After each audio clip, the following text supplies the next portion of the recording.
before, though. It was funny.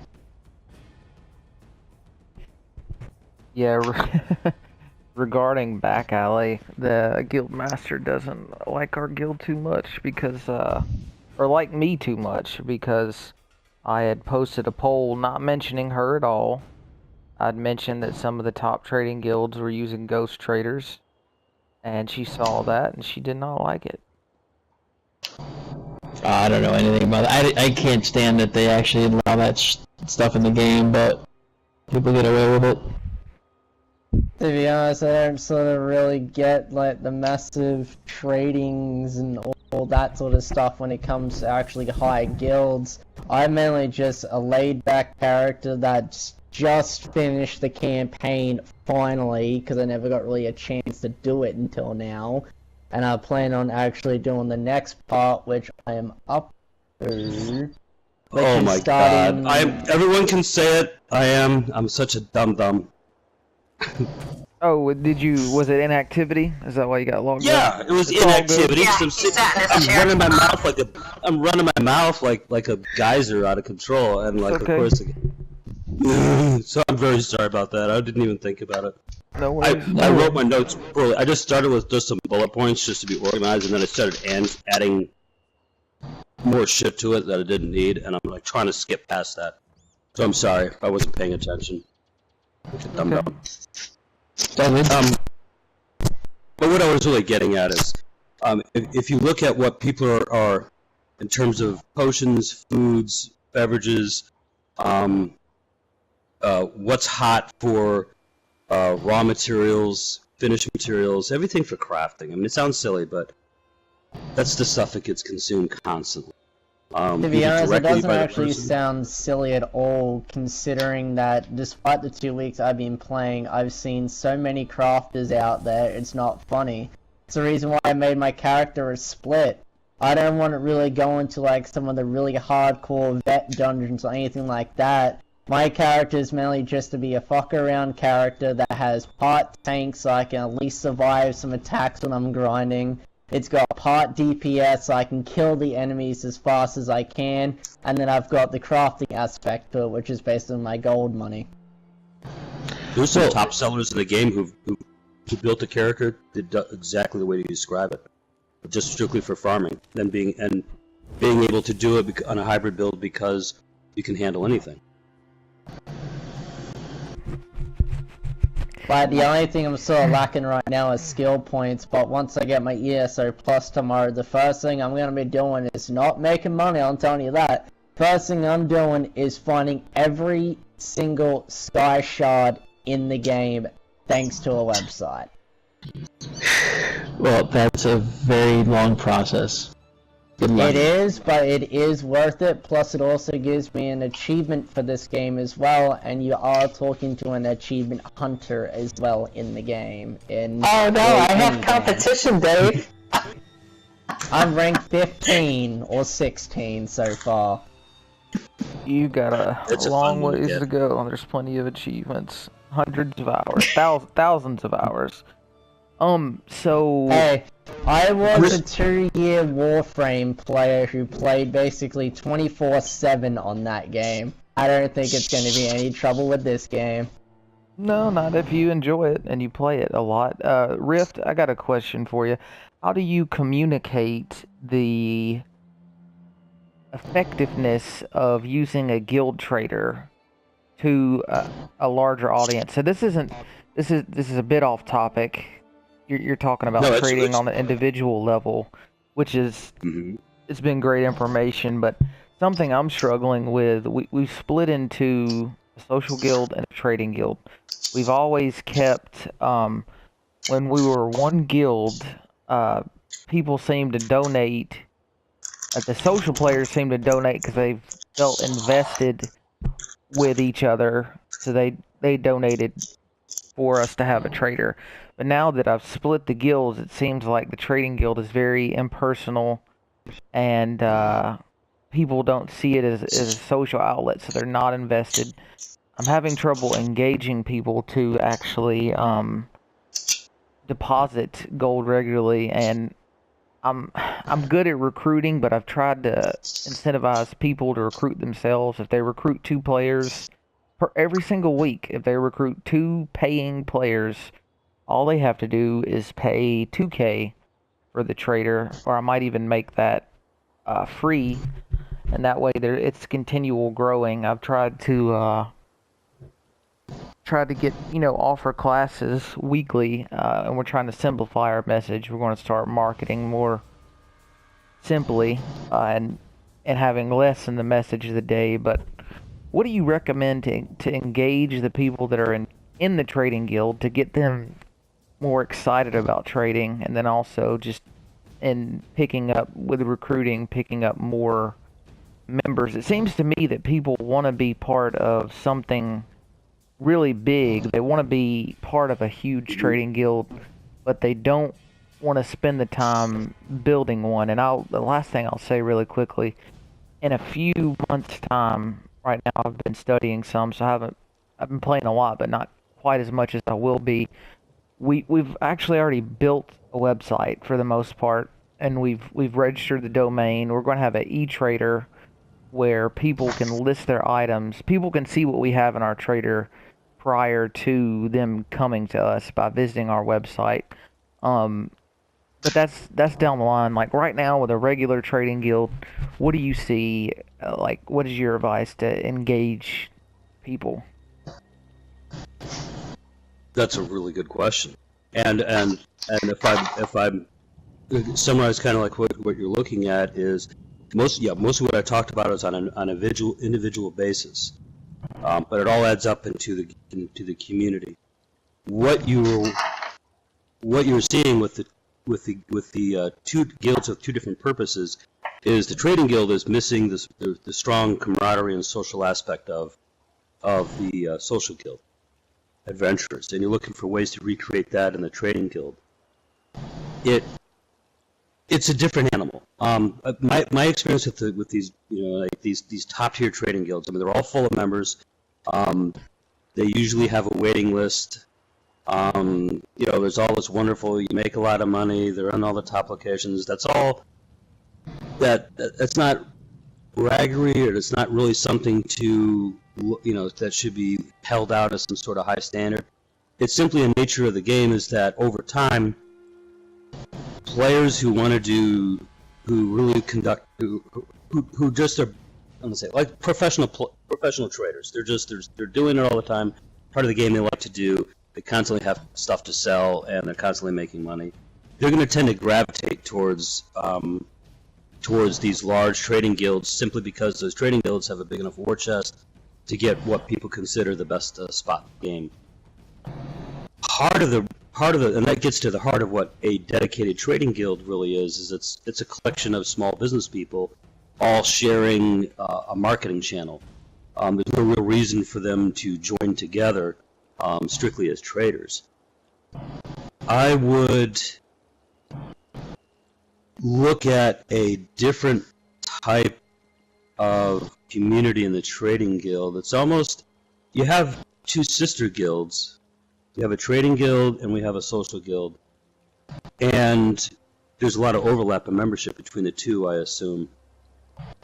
So a lot of merchants are adventurers. Not many adventurers are merchants. There's more traders are also social guild members than there are. The majority of social guild members are not also traders. Well, the biggest thing with the trading guild is all the accounting that goes with it, keeping track of membership fees and such. I mean, it's a job. There's no doubt about it. I think it was a good idea to split people who are really want to support guild trading. I mean, as I was saying, with players consolidating to larger guilds, that's what's driving up these bid prices to just absolutely silly numbers for everyone. But the thing is in order to win bids, you can't guarantee you're going to win a bid, but even to have a good shot of winning a bid, you have to require some sort of contribution just to have that war chest to go bid in a location. Yeah, that kind of driving. I'm sorry. Go ahead. I was going to say our fee is 10K weekly.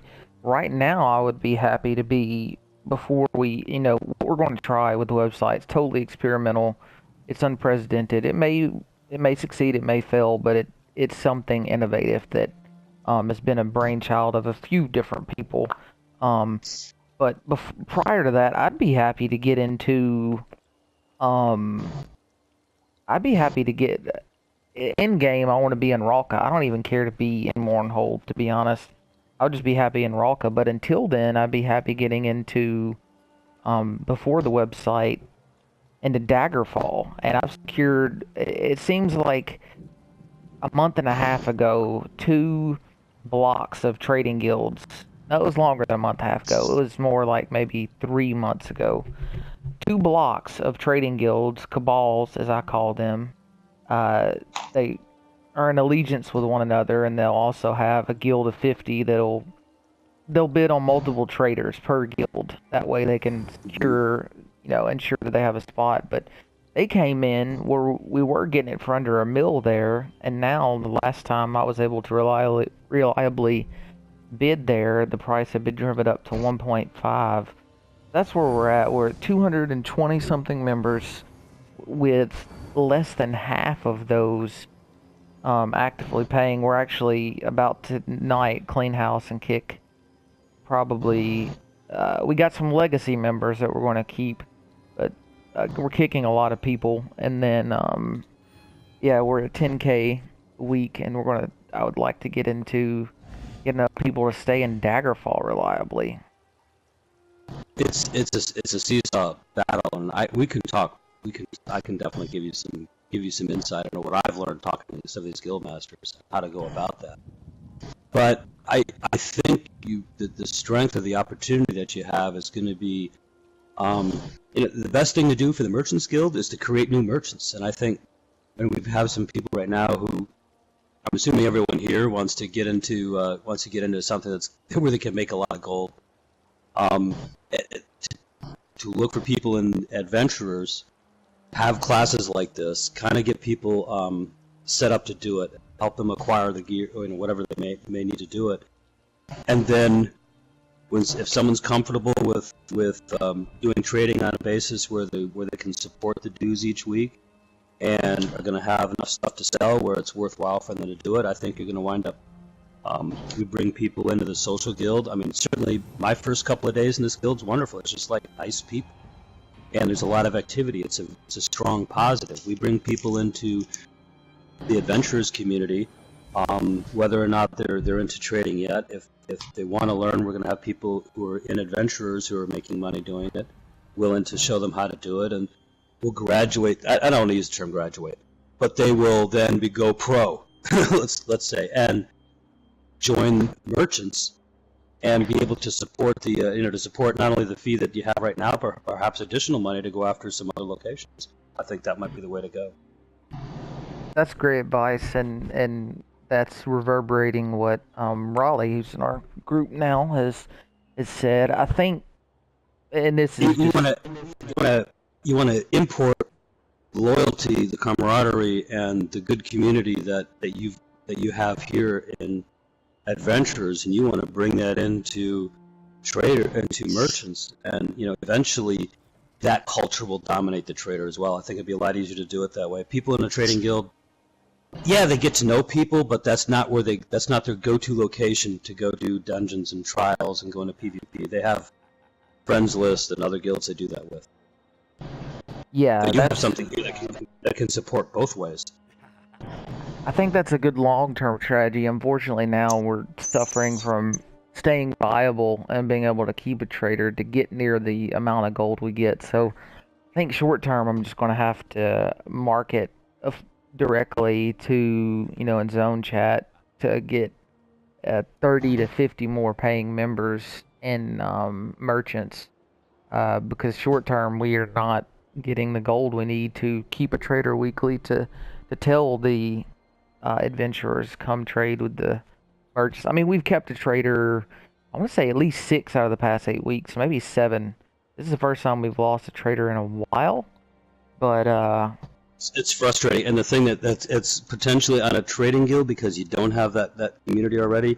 You'll get people to leave just simply because you lost the trading spot. There's no hard feelings on their part. Yeah. But you know, there's like they're not going to wait a week. It's commerce. Yeah.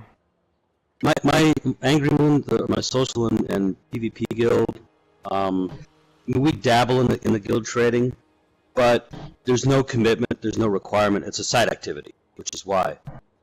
But when people are talking about, are we going to do this whole hog? Are we going to have dues required? And I'm saying, no, we're not going to turn into a professional trading guild. And I know trading guilds that I can recommend if you want to do that, if you're ready for that.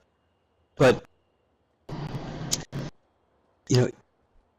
even then, I mean, I think we're, usually I tell people, well, we shoot for, week on, week off, week on, week off.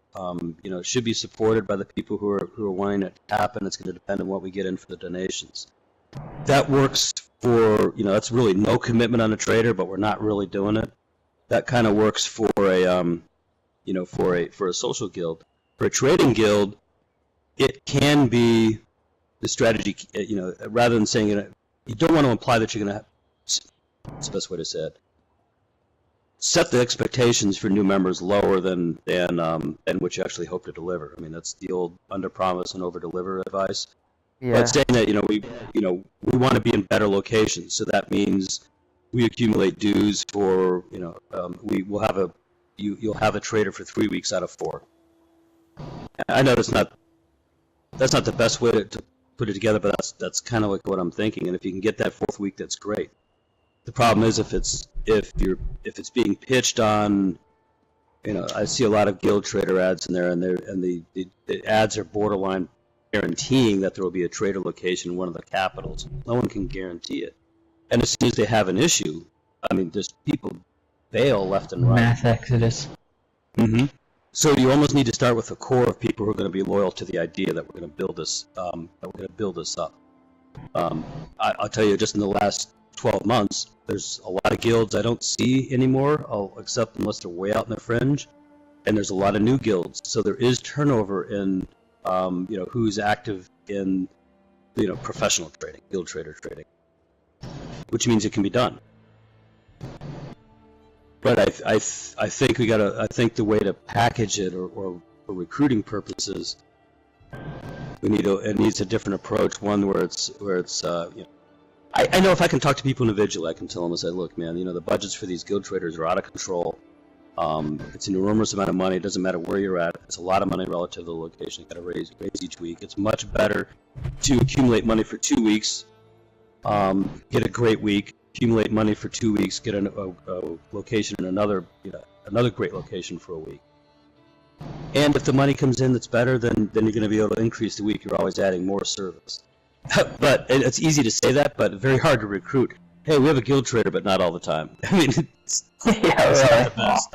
Well, also as well, it is hard for certain players like myself that have really only just started. I may be CP 100, but I rushed that.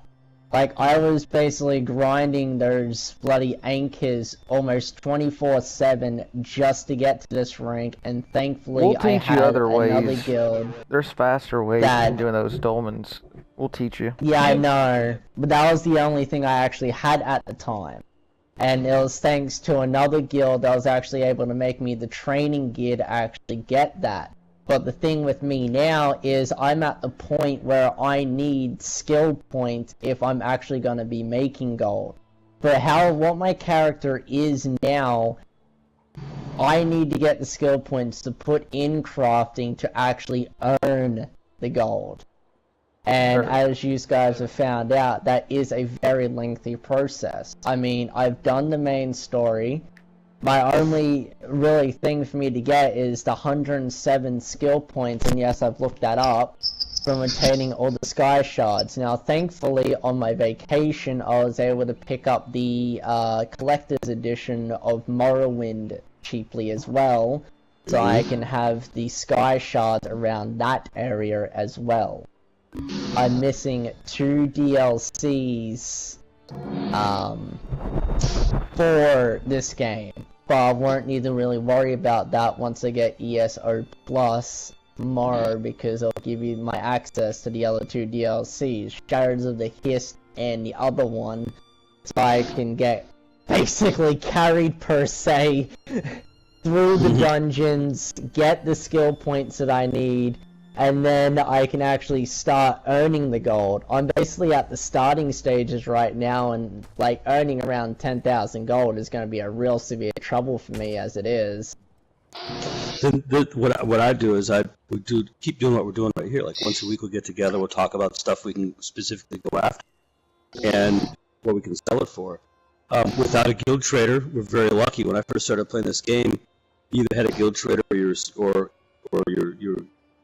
you would shout in area chat. You would go near the guild trading locations. It sounded like a commodities market. Everybody yelling what they had for sale and how much they were asking for. It was chaos.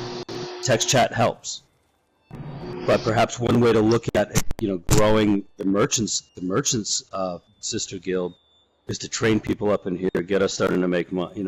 Accumulate gold. There's ways to accumulate gold, and there's ways to accumulate things to sell, and there's ways to sell it without a guild trader.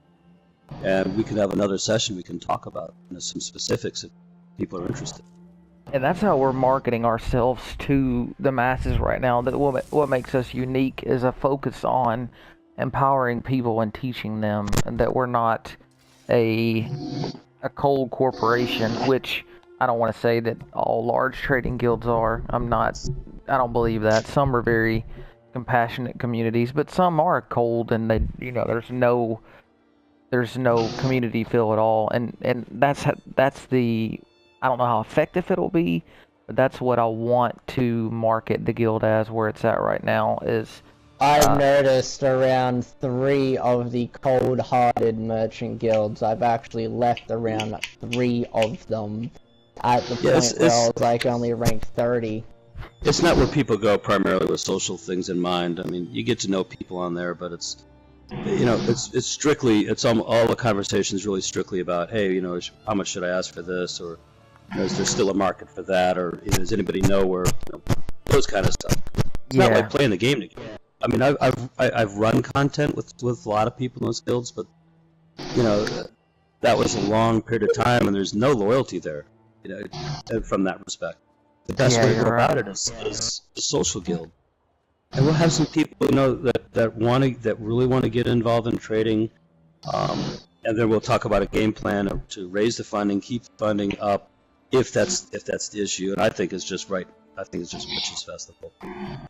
And that's a good thing to hear, because I'm in, as I said, another guild that was, I think, 5k per week.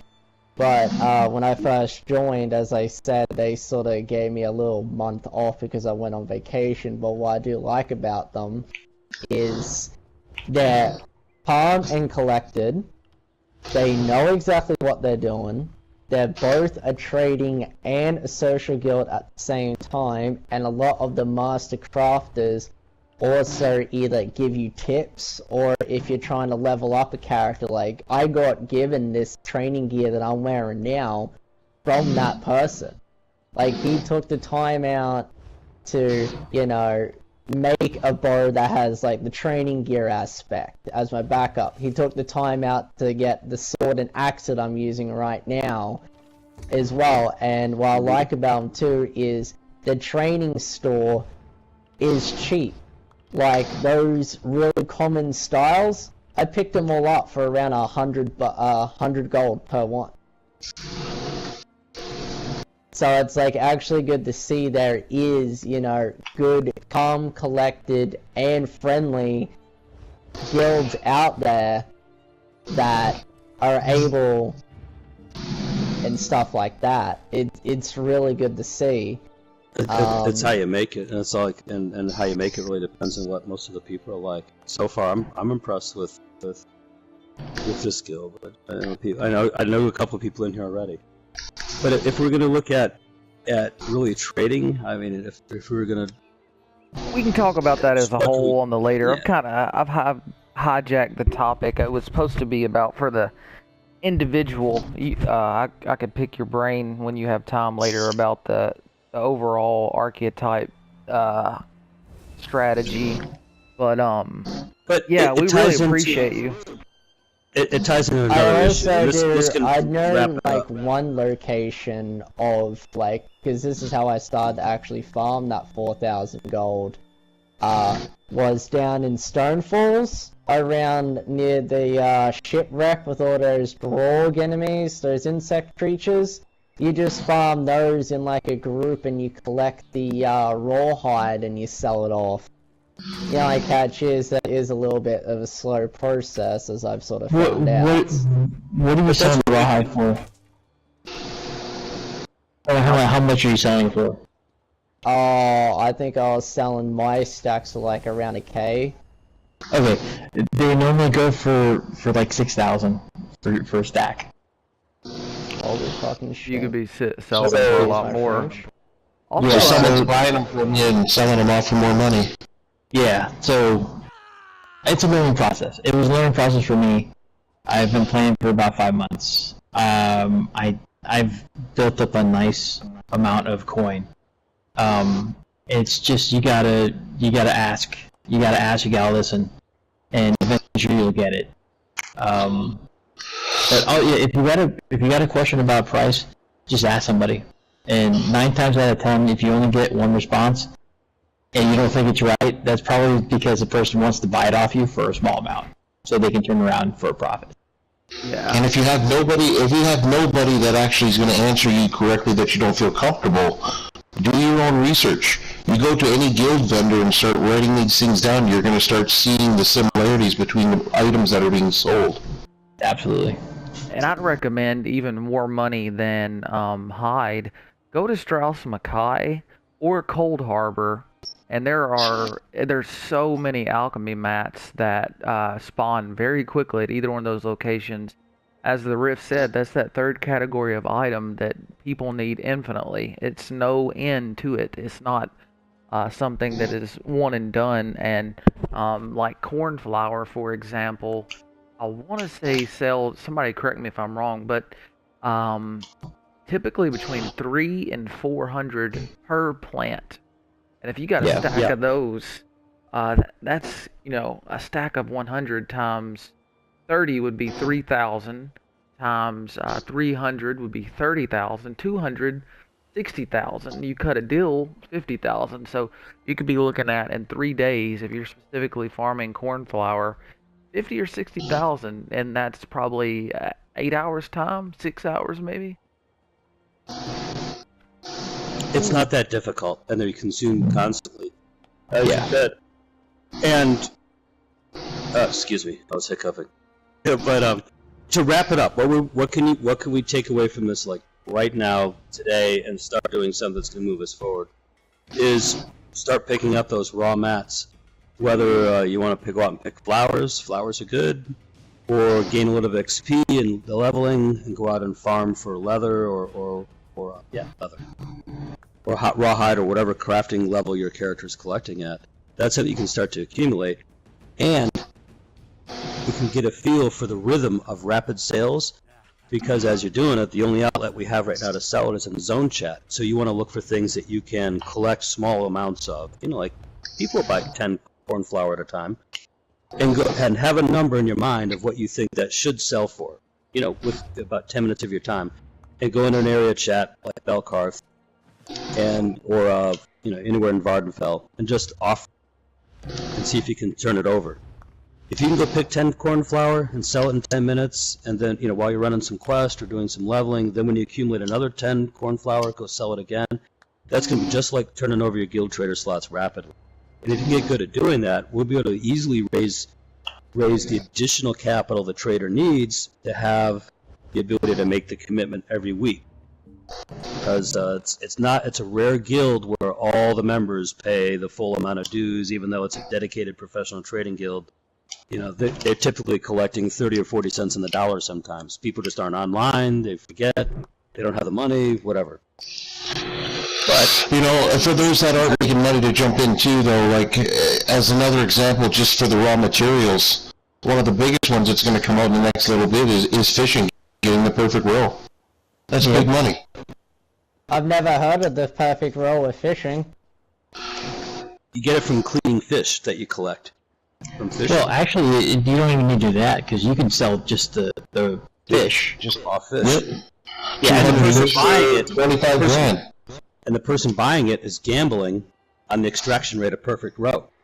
Yeah. So there's a lot of different things that can be accumulated. If you think about raw materials, either something that somebody's going to make into a potion or food to sell, or something that somebody's going to use to improve their gear. There's a lot of different kinds, so you don't have to go out of your way to go do boring grinding of things in order to get things that you can sell in small lots over the area text chat, and be able to turn it over quick. All that does is you're going to run the content of the game like you normally do your questing, go on your dungeons. You're just going to be mindful of what's lying around you that you can accumulate and what you should be able to sell it for. We could have another session to talk about that specifically, but the best advice that came up in our Q&A session was, if you have something that you want to sell and you're in the dark, the best thing to do is to get right into the guild chat, see if someone else is online, be a voice chat or text, and just ask if anybody has any experience in selling something. Because then you have your information like that. Once we have a trader, we're going to actually have a history to look at. But in the meantime, you're going to be able to figure out, you'll be able to grab the things of opportunity that you go by.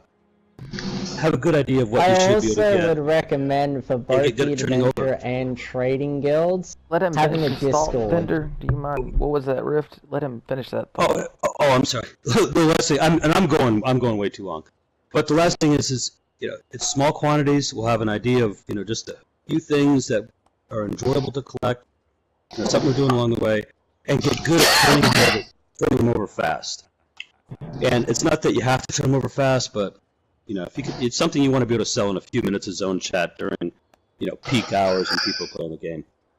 All that will lead to adding to the capital that's needed for a trader. From there, everything you do gets to that point. It's going to make you an expert trader when we start doing it. That's a good point. We appreciate it. Sorry, Cinder. I just wanted him to finish that thought. What were you saying, sir? Right. That was my bad. I tend to be long-winded, even though I try not to. It's okay. No. I also would recommend for both your guilds having a Discord, because personally, from being in some other games exactly like this, when it comes to either a trading aspect or an adventuring aspect, if they were just randomly going out doing, something within the game that has to do with your dungeons or something, or it has to do with the trading things as well, I do recommend a Discord as well. Because I've noticed with people that have Discords, the big clans, their clans are actually a lot more successful. Because I was in a Warframe clan that had a Discord that had like a trading chat, they had a general chat, they had a spam chat, they had a recruitment chat, everything. They had voice chats in there as well.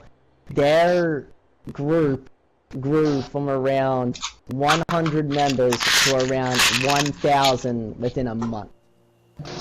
So we have an app called Band that's like Discord, except it has even more functionality from what I understand.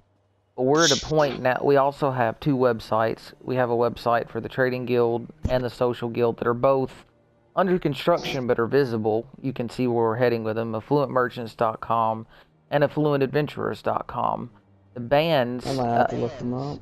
The Band app is literally that, like a garage rock, or like a rock band, BAND, and then you can search Affluent Adventurers or Affluent Merchants. But what we've been talking about recently is that it's been a place, even though it's effective at scheduling events, it's a noisy platform and things can get convoluted. So we might be stepping off of that for a little while. Eventually, so I'm taking a test in December, so although I've been playing a lot, I still haven't been doing as much of the website stuff as I will be. Our social guild is going to have its own app. I've learned WordPress.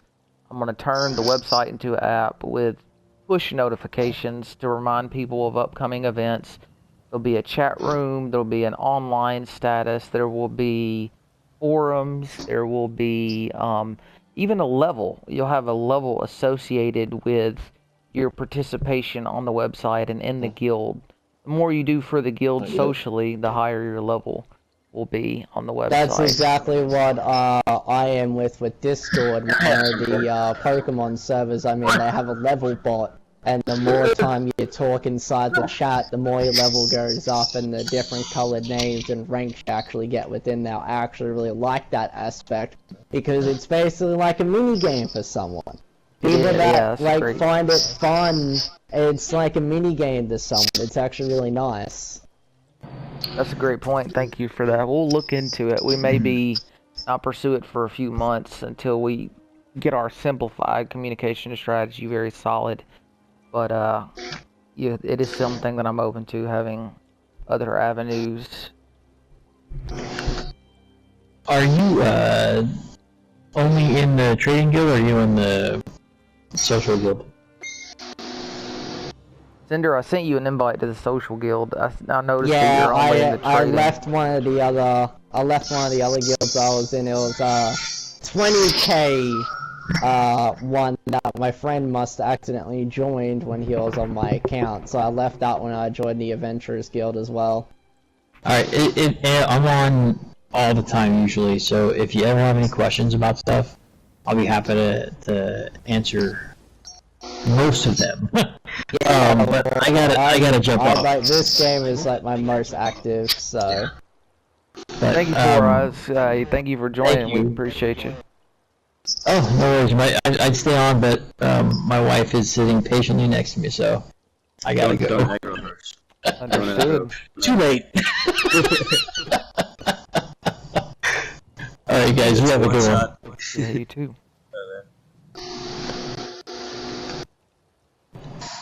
Thank you so much, Rift. We really appreciate your time.